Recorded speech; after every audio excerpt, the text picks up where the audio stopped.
സഭകളെ ഈ ശുശ്രൂഷകളെ നയിക്കുന്ന കർത്തൃദാസന്മാരെ കാണാനും പരിചയപ്പെടാനും കഴിഞ്ഞതിലൊക്കെ വലിയ സന്തോഷം എനിക്കുണ്ട്. നമ്മൾ ഒരുപാട് പ്രസംഗങ്ങളൊക്കെ കേൾക്കുന്നവരാണ്. അതുകൊണ്ട് ഞാൻ പെട്ടെന്ന് ഒന്ന് രണ്ട് വാക്കുകൾ ഒന്ന് രണ്ട് കാര്യങ്ങൾ പറഞ്ഞ് ഞാൻ ചുരുക്കാൻ ആഗ്രഹിക്കുന്നു. കഥാദാസൻ പിന്നീട് പ്രസംഗിക്കുള്ളൂ. ലൂക്കോസ് ചാപ്റ്റർ 11 അവിടെ ഒരു ശിഷ്യന്മാർ യേശുവിനോട് ചോദിക്കുന്ന ഒരു റിക്വസ്റ്റാണ്, ഒരു അപേക്ഷയാണ് നമുക്ക് അവിടെ കാണുന്നത്. Lord teach us to pray. കർത്താവെ പ്രാർത്ഥിക്കാനായിട്ട് എന്നെ പഠിപ്പിക്കുകയാണ്. 17-ാം അധ്യായത്തിൽ ലോർഡ് ഇൻക്രീസ് അവർ ഫെയ്ത്ത്, കർത്താവെ നിങ്ങളുടെ വിശ്വാസം വർദ്ധിപ്പിച്ച് തരണമേ എന്നും നമുക്ക് ലൂക്ക് ചാപ്റ്റർ 17 കാണാനായിട്ട് കഴിയുന്നുണ്ട്. അപ്പൊ ഇവിടെയെല്ലാം യേശുവിനോട് ശിഷ്യന്മാർ ചിലത് അപേക്ഷിക്കുന്നു, ചോദിക്കുമ്പോൾ യേശുവോട് നൽകുന്നു. ശിഷ്യന്മാരുടെ യേശുവുമായിട്ടുള്ള ഒരു ഇന്ററാക്ഷനിൽ എപ്പോഴും നമ്മളിപ്പോൾ ഒത്തിരി ചർച്ച ചെയ്യുന്ന കാര്യങ്ങളൊന്നും ചർച്ച ചെയ്യപ്പെട്ടിട്ടില്ല. നമ്മൾ ചർച്ച ചെയ്യപ്പെടുന്ന ഒരുപാട് കാര്യങ്ങളൊന്നും ചർച്ച ചെയ്യപ്പെട്ടില്ല. പക്ഷേ നാം ചർച്ച ചെയ്യപ്പെടാത്തതും അധികം ശ്രദ്ധിക്കപ്പെടാത്തതുമായ കാര്യങ്ങളാണ് യേശു ശിഷ്യന്മാർ നമ്മളോട് ഇന്ററാക്ട് ചെയ്തിട്ടുള്ളത്. ഞാൻ പറഞ്ഞത് നിങ്ങൾക്ക് മനസ്സിലായെന്ന് തോന്നുന്നു. ഒരാൾക്ക് സൗഖ്യം ആവശ്യമുണ്ടെങ്കിൽ യേശു മനസ്സറിഞ്ഞതിനെ തൊട്ട് സുഖപ്പെടുത്തിയിട്ടുണ്ട്. ഭക്ഷണമില്ലാതെ ജനം പറഞ്ഞപ്പോൾ അവർ റിക്വസ്റ്റ് ഒന്നും ചെയ്തില്ല, അവർ മനസ്സറിഞ്ഞ് അവർക്ക് ഭക്ഷണം നൽകിയിട്ടുണ്ട്. പക്ഷേ ശിഷ്യന്മാരെപ്പോഴും യേശു ശിഷ്യന്മാരുമായിട്ട് ആശയവിനിമയം നടത്തിയത് ഈ കാര്യങ്ങളൊന്നും അല്ലായിരുന്നു. അതിനേക്കാൾ കുറച്ചുകൂടെ ഉന്നതമായ ഒരു തലത്തിലുള്ള ഇന്ററാക്ഷൻ ആയിരുന്നു യേശുവും ശിഷ്യന്മാരും തമ്മിൽ ഉണ്ടായിരുന്നത്. പലപ്പോഴും നമ്മുടെ ഇടയിൽ പലപ്പോഴും അത് അപ്രത്യക്ഷമാകുമോ എന്ന് എനിക്ക് തോന്നുന്നു. കർത്താവുമായുള്ള ബന്ധത്തിൽ നാം കർത്താവുമായിട്ട് എങ്ങനെയാണ് ഇടപെടുന്നത് എന്നുള്ളത് നാം വളരെ ശ്രദ്ധിക്കേണ്ട ഒരു കാര്യമാണ്. ശിഷ്യന്മാർ എപ്പോഴും പറയുന്ന കാര്യങ്ങളൊക്കെ, ഈ പറയുന്ന ഭാഗങ്ങളിലൊക്കെ നശിച്ചു പോകുന്ന എന്തെങ്കിലും ഭാഗങ്ങളെ കുറിച്ചാണ്. Lord teach us to pray. കർത്താവേ ഞങ്ങളെ പ്രാർത്ഥിപ്പാനായിട്ട് നേടണം, പഠിപ്പിക്കണം. ഈ 10-ാം അധ്യായം വരെ നിങ്ങൾ ശ്രദ്ധിച്ചു നോക്കിയാൽ അവിടെ ശിഷ്യന്മാര് 70 പേരെ 2 പേരായിട്ട് എന്ത് ചെയ്തു? അയച്ചു. സുവിശേഷം പ്രഘോഷണത്തിന് വേണ്ടി അയച്ചു. അവർ പോയി സുവിശേഷമൊക്കെ പ്രസംഗിച്ചു. ഒരു അടിയന്തര സ്വഭാവമുള്ള ഒരു കാര്യത്തിന് വേണ്ടി അയച്ചത് കൊണ്ട് പിന്നെ പൊക്കണമോ അല്ലെങ്കിൽ പേഴ്സോ ഒന്നും എടുക്കരുതെന്നൊക്കെ കർത്താവ് പറയുക. കാരണം ഈ മെസ്സേജിൽ ഒരു അടിയന്തര സ്വഭാവം ഉള്ളതുകൊണ്ട് അതിനുവേണ്ടി ഒരുപാട് സമയം ഇൻവെസ്റ്റ് ചെയ്യരുത്, വന്ദനം പറയരുത്. കാരണം പൗരസ്ത്യ ദേശത്തെ സല്യൂട്ട് ഒക്കെ എന്ന് പറഞ്ഞു കഴിഞ്ഞാൽ it will take around 45 minutes. ഒരാളെ സല്യൂട്ട് ചെയ്യണമെങ്കിൽ 45 മിനിറ്റ് എടുക്കും. നമ്മൾ പോലെ നിങ്ങൾ അറബി നാട്ടിലൊക്കെ ചെന്ന് കഴിഞ്ഞാൽ ഒരു അറബി മറ്റൊരു അറബിയെ കണ്ടാൽ minimum 20 minutes they will spend for wishing മാത്രം. നമ്മളാണെങ്കിൽ ഇങ്ങനെ കാണിച്ച് മലയാളീസിന്റെ അധികം നമ്മൾ ഇന്ററാക്ട് ചെയ്യാൻ ആഗ്രഹിക്കുന്നില്ല ആരുമായിട്ടും. നമ്മളെപ്പോഴും നമ്മളെ ഒന്ന് അകന്ന് നിൽക്കാനായിട്ട് ശ്രമിക്കുന്നത്. അതുകൊണ്ട് സല്യൂട്ട് പോലും ചെയ്യരുത്. കാരണം അടിയന്തര ഒരു മെസ്സേജാണ് നിങ്ങൾക്കായി തന്നിരിക്കുന്നത്, അതിന് ഡിലേസ് ഉണ്ടാക്കാൻ പാടില്ല എന്ന് പറഞ്ഞ് ശിഷ്യന്മാരെ അയച്ചു. അവർ സന്തോഷത്തോടെ മടങ്ങി വന്നു. സന്തോഷിച്ചത് ഭൂതങ്ങൾ അവരെ വിട്ടു ഭൂതങ്ങൾ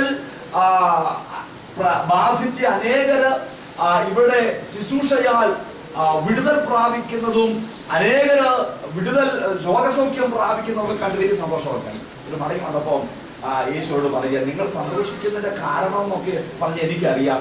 നിങ്ങളുടെ അധികാരത്തിൽ നിങ്ങൾ സന്തോഷിക്കുന്നു, നിങ്ങൾക്ക് നൽകിയ ഒരു പോപ്പുലാരിറ്റി നിങ്ങൾ സന്തോഷിക്കുന്നു, ജനത്തിന്റെ മേൽ നിങ്ങൾക്ക് ലഭിച്ച സ്വാധീനത്തിൽ നിങ്ങൾക്ക് സന്തോഷമുണ്ട്. നമുക്ക് അങ്ങനെയൊക്കെ ചെയ്യാം. ജനത്തിന്റെ മേൽ സ്വാധീനം ഉണ്ടെങ്കിൽ നമുക്ക് വലിയ സാറ്റിസ്ഫാക്ഷനാണ്. കുറച്ച് പേര് നമ്മളെ കേൾക്കാനുണ്ടെങ്കിൽ സന്തോഷമുള്ള കാര്യമല്ലേ.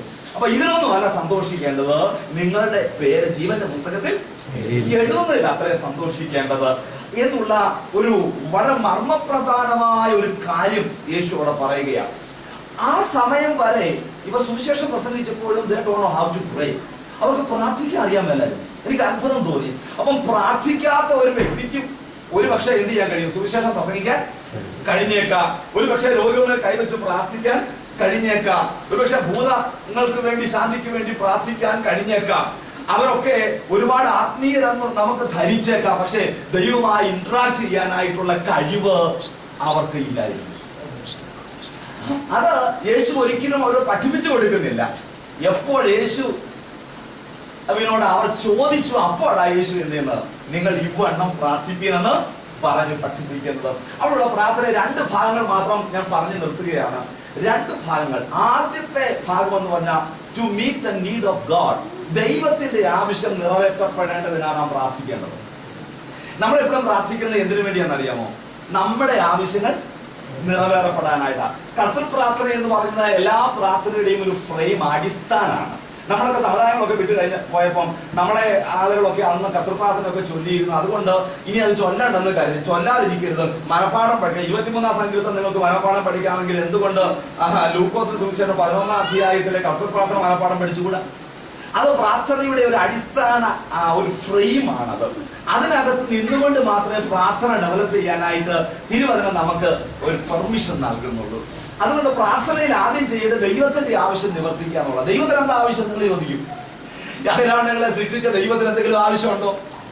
എന്തെങ്കിലും ആവശ്യമുണ്ടോ? പക്ഷെ ദൈവത്തിന് ചില ആവശ്യങ്ങളുണ്ട്. അത് നിങ്ങളിലൂടെ മാത്രമേ ഭൂമിയിൽ, നമ്മിലൂടെ മാത്രമേ ഭൂമിയിൽ നിവർത്തിക്കാൻ കഴിയൂ. ബാക്കി എല്ലാം ദൈവത്തിന് ചെയ്യാൻ കഴിയുമെങ്കിലും ചില കാര്യങ്ങൾ ദൈവത്തിന് നമ്മിലൂടെ മാത്രം ചെയ്യാൻ കഴിയുള്ളൂ. അതിനുവേണ്ടി എന്താവശ്യമുണ്ട്?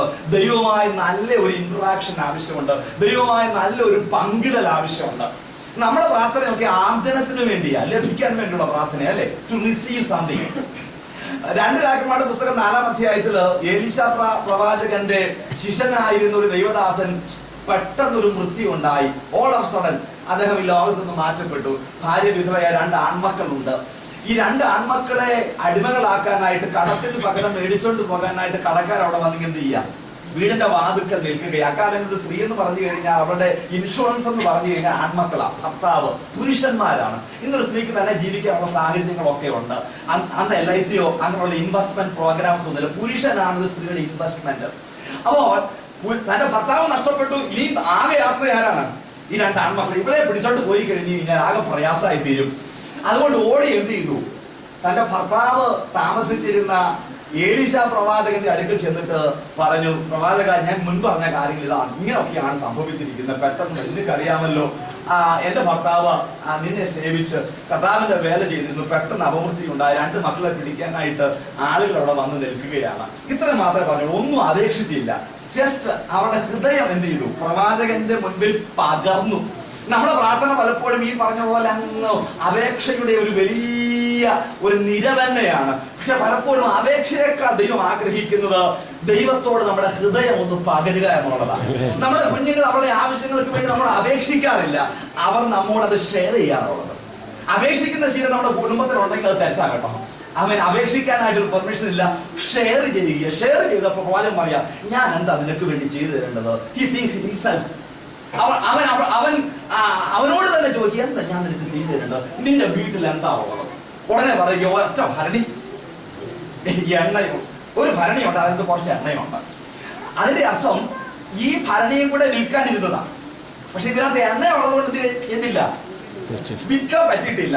അന്നത്തെ ഒരു വിനിമയ സാധനമാണെന്ത്? പാത്രങ്ങൾ. നിങ്ങൾക്കറിയാം, പണ്ട് കാലത്തൊക്കെ നമ്മുടെ അച്ഛന്മാരൊക്കെ കള്ളുപിടിക്കാനോ അല്ലെങ്കിൽ മറ്റു കാര്യങ്ങൾക്ക് വേണ്ടിയൊക്കെ വീട്ടിലെ പാത്രങ്ങൾ ഇറക്കിക്കൊണ്ട് മുണ്ടിന്റെ കീഴെ വെച്ചോണ്ട് പോകുന്നു. ആ ഒരു വിനിമയമായിരുന്നു അക്കാലങ്ങളിൽ. ഈ പാത്രം കാര്യങ്ങൾ നടത്താൻ ഒരു വിനിമയ സാധനമാണ്. എല്ലാം വിറ്റു. ഇനി ആ ഒരു ഭരണിയുണ്ട്, ഈ എണ്ണ നിന്നിട്ട് വേണം അതും കൂടെ വിറ്റിട്ട് ഒരു കടക്കാരനെ ഒഴിപ്പിക്കാൻ. ഈ ചിന്തയിലാണ് ഈ സ്ത്രീ നിൽക്കുന്നത്. അപ്പൊ ഒരു ഭരണിയുണ്ട് പ്രവാചക, അതിനകത്ത് കുറച്ച് എണ്ണയുണ്ട്.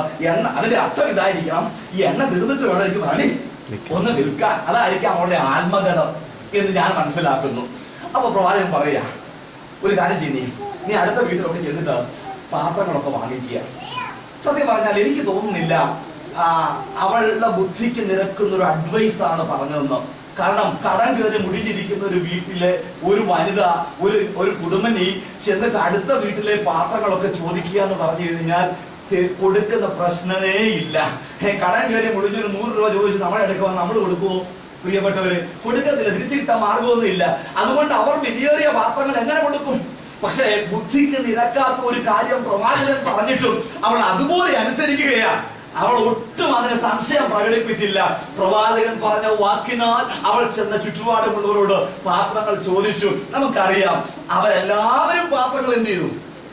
ഇവൾക്ക് കൊടുത്തു. ഒരിക്കലും സംഭവിക്കാത്ത ഒരു കാര്യം, അന്നത്തെ ഒരു സാഹചര്യത്തിൽ സംഭവിക്കാത്ത ഒരു കാര്യം സംഭവിച്ചു. എല്ലാത്തിലും